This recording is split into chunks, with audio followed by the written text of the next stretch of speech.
Well, hey guys, welcome back to LUMF. It's good to be back. So good to be back. This is episode 12 of this season. Wow. Rolling along. I don't remember how many episodes we've done 12. in our history. Oh, That's been a lot, I think. You guys good? I'm good. I'm fine. I'm a good. I'm a good. I'm good. I'm a be good. I'm gonna be good. Have we all, the three of us, have we been on one before? On lump or like just a conversation? We've talked before.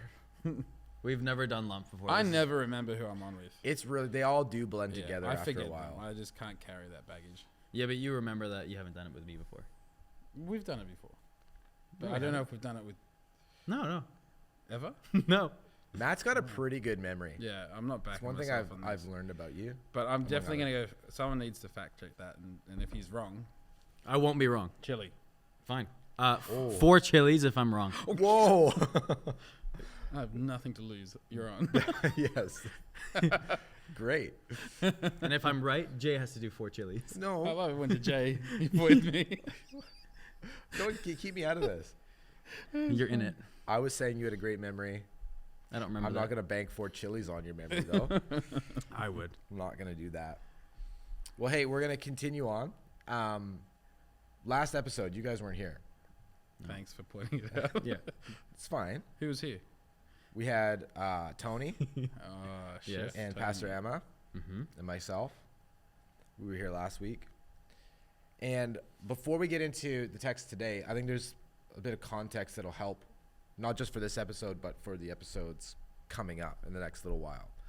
But there's a really important moment that happened in Luke chapter 4. He's baptized, he's tempted in the wilderness, Mm-hmm. then he heads to Nazareth, he reads the scroll in the synagogue, and essentially what I think he does and what I think Luke sets up is Jesus offers us his mission statement. So I just want to read that again because it's going to be really helpful for us. He says this: "The Spirit of the Lord is on me because he has anointed me to proclaim good news to the poor. He has sent me to proclaim freedom for the prisoners, recovery of sight to the blind, to set the oppressed free, and to proclaim the year of the Lord's favor." So this is Jesus' mission statement. It also happens to be like our theme verse for the year. Yeah. Boom. Jubilee parties. Jubilee. We read this at Jubilee parties. Jubilee. I That's how remember. we opened it. Trust me. Jubilee. If you've ever driven a Ford, it'll do That's so true. That Great. little jingle. You used to have a Ford. Yeah. I don't know Alive. what the jingle was. It sounded like that. Did it? Yeah. Do you remember that? Mm-hmm. No, I remember it. Jay doesn't. No, I do too. Okay. I remember that. Yep. Once you move on in life, I just totally erase anything to do. Yeah, you're living that Volkswagen life now. Yeah. Like, Ford what? Yeah. Garbage. So here's Jesus' mission statement. And over the next several episodes, what I think Luke does, he sets this up. And then what he does is he shows us Jesus living this out in some action. Nice. So the things we get into are going to help us see this theme of freedom, or like another like release of things that Jesus came to do. And so, Matt, can you read today? Like, are you able to read? Do you know how? Do you remember how to read? Now? I definitely remember how Sweet. to read. If you feel okay. Well, wait, you what read? translation is this? This is NIV. I can definitely read it then. We're not pretentious around here. Oh, true. No. ESV.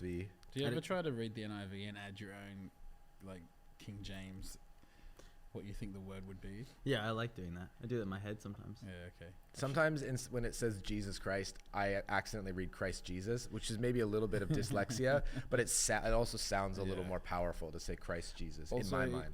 when I read Jesus Christ, because of just society now. True, it sounds like a swear. Yeah. You don't say it out loud. Christ Jesus. Yeah. Right? Yeah. I found where we're going to read. Okay, good. So, Oh, so you're good with numbers. very good. I had to start from verse 1 and go all the way, though. Okay, this is Luke chapter 4, verses 31 to 37. You ready? I'm ready. Okay. Then he went down to Capernaum, a town in Galilee, and on the Sabbath he taught the people. They were amazed at his teaching because his words had authority. In the synagogue there was a man possessed by a demon, an impure spirit. He cried out at the top of his voice, "Go away, "What do you want with us, Jesus of Nazareth? Have you come to destroy us? I know who you are, the Holy One of God." "Be quiet," Jesus said sternly. "Come out of him." Then the demon threw the man down before them all and came out without injuring him. All the people were amazed and said to each other, "What words these are!" With authority and power he gives orders to impure spirits, and they come out. And the news about him spread throughout the surrounding area. Very good. Very good. This is a pretty wild day in church. Yeah. This happened in church. I don't probably won't share too many stories here, but like Okay. I've seen some weird things in church. I've never seen this No. exactly, but I do remember one time. I'll share this. This is Okay. the weirdest, one of the weirdest things I saw in church. Is we had a guest speaker, and guest speakers sometimes like bring out the interesting people in a community. Okay. The granola, Yes. all fruit and nuts. Yeah. Yeah, Yeah. got it. So in the middle of this guy's sermon, some random dude, he didn't go to our church. He was there because the guest speaker was there. He stood up. No, I don't He's like crying. Okay. Oh. And he says, "I need to run around the church. God is telling me to run around the church." Like it interrupted the whole thing. And instead of going outside and running around the building, he just ran around the center section of chairs while weeping. And I shouldn't laugh at that, but my lead pastor at the time was Mercedes Gallardi's dad, Okay. Scott. this. Oh, yeah. And when Scott would get mad, there's this vein on his forehead that would start to bulge. And I was sitting near him in the front row, and he was so angry. Oh, no. The guy who was speaking actually did a really good job handling. He like kindly diverted it. But was he puffed? what does that mean? The guy running, was he like? Like, yeah. I Out of think breath? so, because he's crying outwardly while running. So he's like weeping. So Interesting. he was having a hard time keeping his breath. Man, life was different when things went online, hey? Yes, yes. Can't That's- outrun that one. No. Yeah, stop it. Cam 1, stop it. Yeah. Cam 2, stop it. Yeah, I don't even think we had cameras on our phones at that point, so he was lucky. Anyways, this is a wild day in church. Yep. Jesus is teaching, demon shows up, Jesus casts the demon out. I want us to look at a few themes that I think Luke is trying to draw our attention to, bit related to what we read at first, but what he's helping us see. The first thing I think is really important is that he seems to show that Jesus is a man of not just word, but also deed. So it starts with Jesus teaching and then exercising authority over this demon, which I think is really important to know. Sometimes when we think about leaders in our life, like we can get really like caught up in flashy things that people say. Mm-hmm. Yeah. Like, you guys gotta get on a real train sometimes, and like people are just like saying stuff. You're like, that sounds good. Yeah, you've got to make sure that like there's alliteration in there. Yes. Get people's attention. Mm-hmm. Yeah. Well positioned alliteration. Or like the 4 P's of praise, something like that, you know? I don't know what they are, I just made that up, but we can try it out. The 5 Ds of dodgeball. But it's easy to get mesmerized by someone who can throw around slick words or even true words that sound really nice. But I think the real power in anyone's life is when their words and deeds match up. Yeah. Do you know people who they don't match their words and deeds? Name them. You know what? To be honest, with the people around me, I don't know many people. That's good. We all had that friend at school, right? Yeah. They came with tall tales of what they got up to during summer, True. and you just like, prove it. "Oh, I can't prove it. Yeah. You're like, no one believes you. Right. You have to, there's a tension between what you say and what you do. Yeah. And I think this is true, not just for Jesus, but it ought to be true in all of our lives. Mm-hmm. Like, because we wouldn't respect anybody who was all talk, no action. No. Maybe respect. Yeah, we probably wouldn't respect them. No, honestly, I just blank them out. Right. After a while, Yeah. they could be in my presence, but they don't exist. I've ghosted them. Like, Sure. Just my memory, you're not there. Photos, you could be there, but to me, when I see the photo, you're not there. When do you know? Huh? When do you know to do that? Once I realize they're not doing what they say. And Now, just I a- wonder if others of us, I can't do that necessarily, It's fun. but their words would no longer carry any weight over time. So what used to be the Yeah. impressive thing about them, their words, when there's no action lined up, it doesn't take long for those words to hold no weight anymore. For at sure. all. It's just a facade. I feel like this is like a classic, like relationships 101. Mm-hmm. You say you're not gonna do this again. You say you're gonna do this, and the actions just Yeah, it matters. they never hold up. Yeah. So Luke wants us to see Jesus isn't just talk. When he says, I came to set people free, Yeah. it's not just talk. He says it and then he backs it up. He walks the walk. He does. Yeah, he's definitely breaking the old euphemism of those who can't teach. Right. Those who know? can't do Yeah. teach. Mm-hmm. Those that can't teach Jim. Sick. From I love School of Jim. Rock. Yeah, Don't worry. yeah, that's true, I got it. Jay didn't know though. Oh, is it from School of Rock? Yeah. Oh, I haven't seen that movie in so long. I just thought it was true. It was my memory kicking in. So I Yeah, just great. thought it was true. It is true. Oh, It is true. no All the sad. gym teachers out there, we Sad. love you. We do. You're my favorite do. in school. Another theme that I think Luke is trying to point out, and again, this will be picked up over the next couple of episodes, is that humanity needs freedom. So this man who's possessed by a demonic spirit, is not, it's not meant to just say, hey, here's one guy who needs freedom. This is something that everybody needs. We all need Absolutely freedom. everybody. I don't know that song. So what Luke often does is it doesn't matter what the specific problem is, what he's addressing. You guys all right? Yeah, right.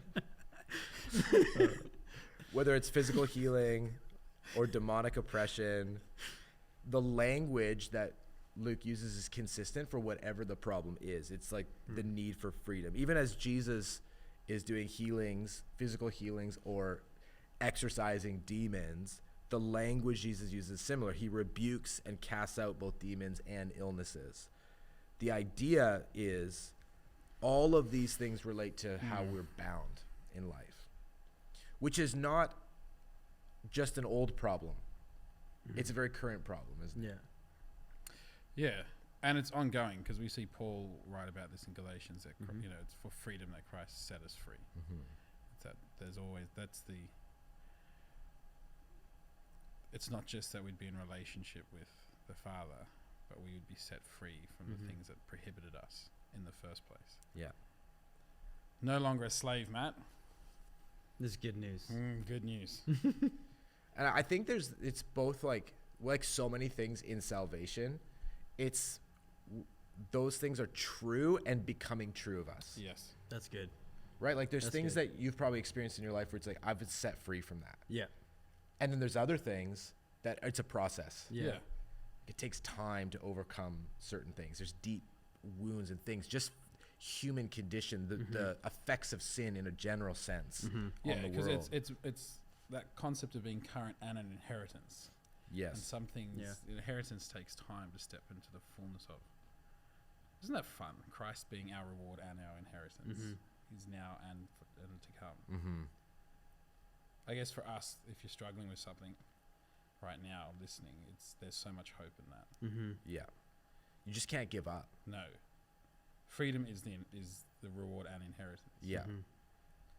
I had this thought. It's not a new thought for me, but it's been like coming up again recently for some reason, that I think if I've been asking God to give me like a better imagination about what heaven is like. Because I think if I had a better imagination, a more accurate imagination about it, I would live so different now. Yeah. But I think it relates to those things, like, because there's things in my life that I feel not yet fully free from. Yeah. Working towards it for sure, like in greater freedom than I once was, 100%. But I think if like on those moments where it's a real struggle, to just know in your heart of hearts, full freedom is my inheritance in Jesus. Like those things that are heavy, the things like, this again. Yeah. It's like that hope of what's to come is the motivator in those moments, I think.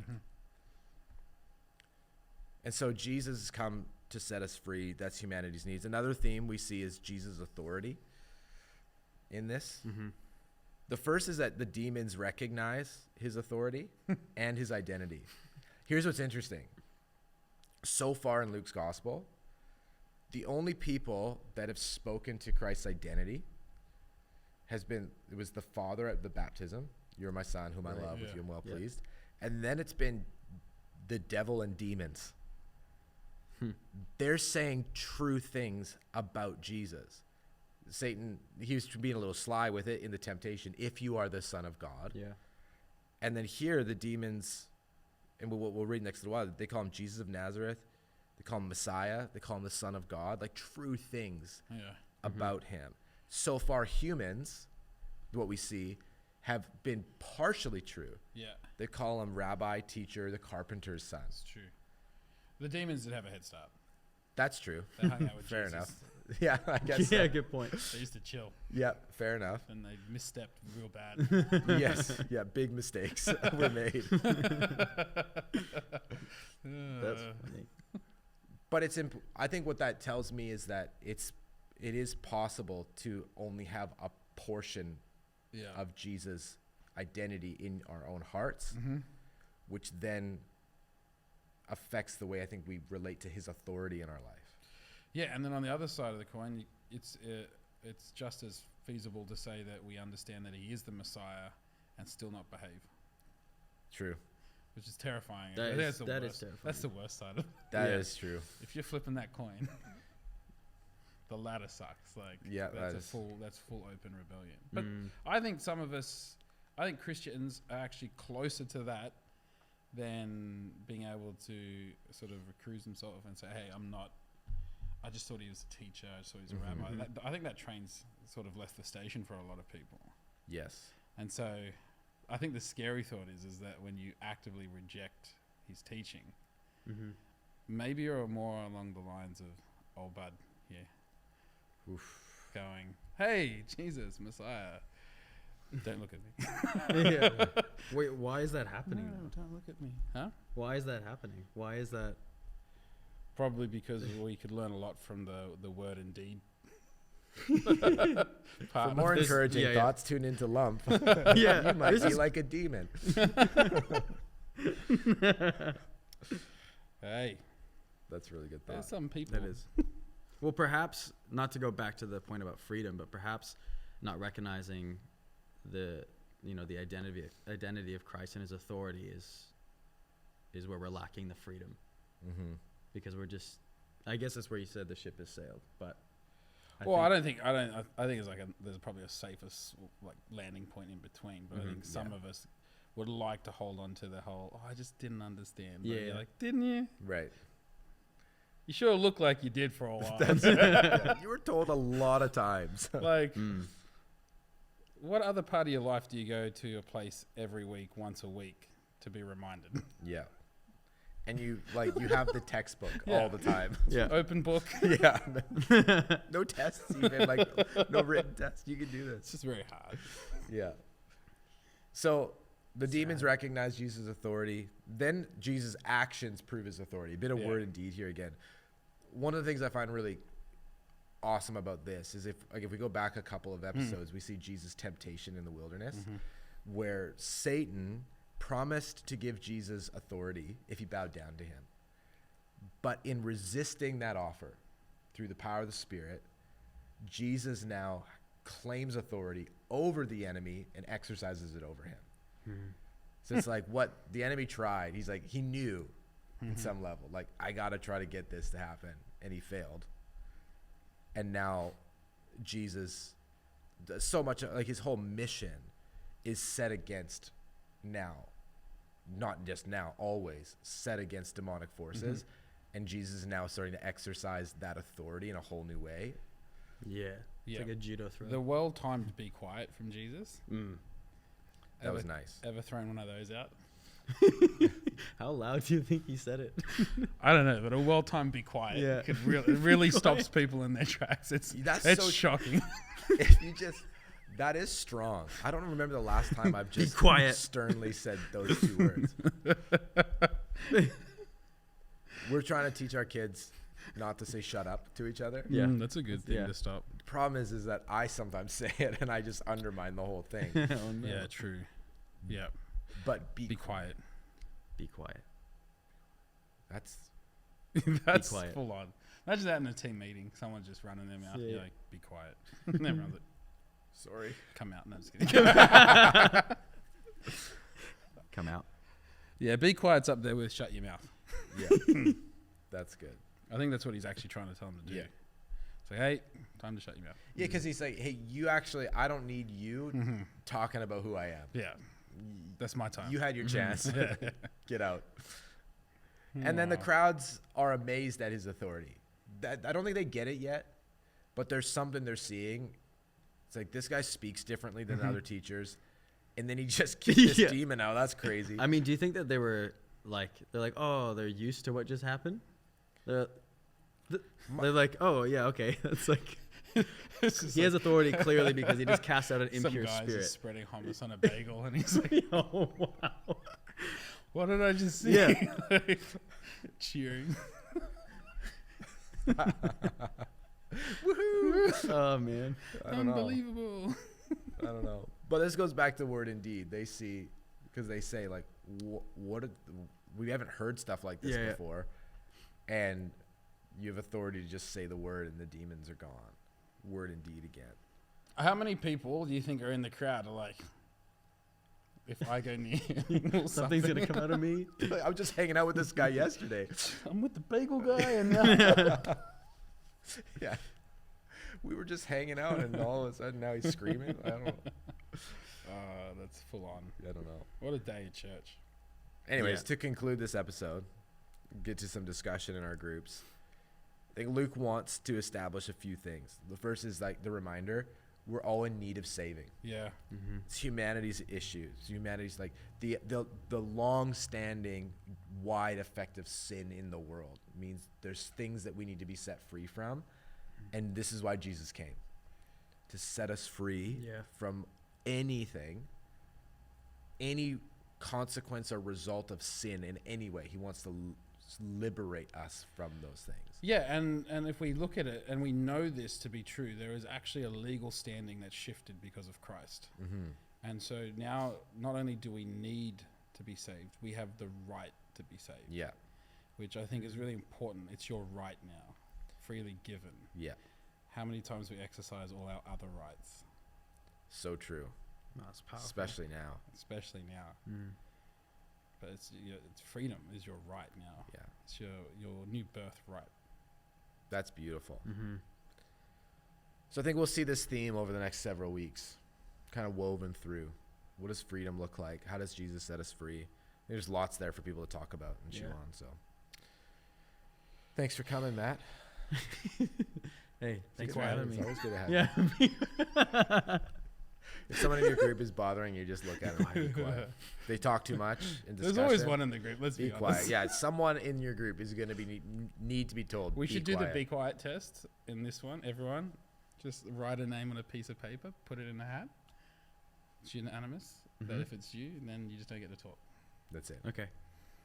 All right. Life group leaders, you decide what you do with that, but All right. Lump out. lump out. Lumpy out.